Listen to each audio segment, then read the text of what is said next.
To create shh, use the sides of your tongue against your palate. Then release the air slowly through the middle of your tongue. We use the sides of our tongue to create the friction. Shh. And we also can use our lips shh, for further friction.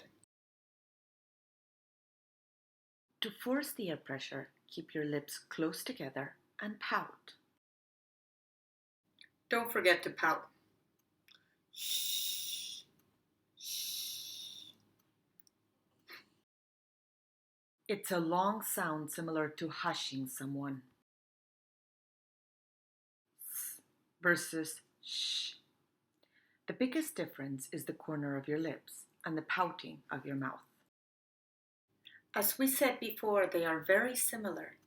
The difference is the amount of friction and the position of your lips.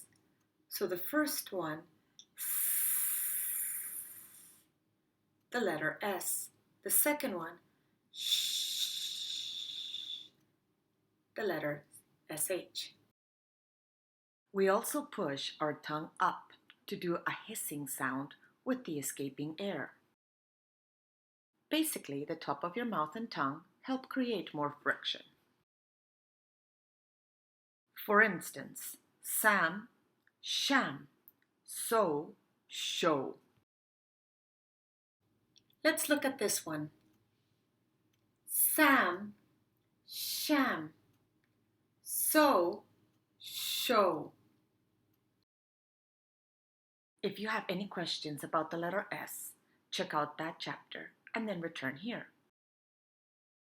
Ch is a quicker, choppier sound. The letter sh instead is a longer, softer sound that you extend. Chin, shin.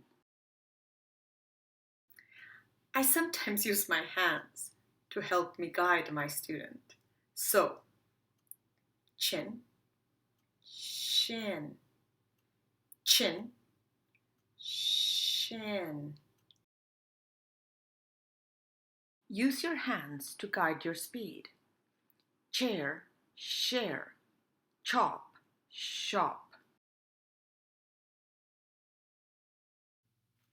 Chair, share, chop, shop.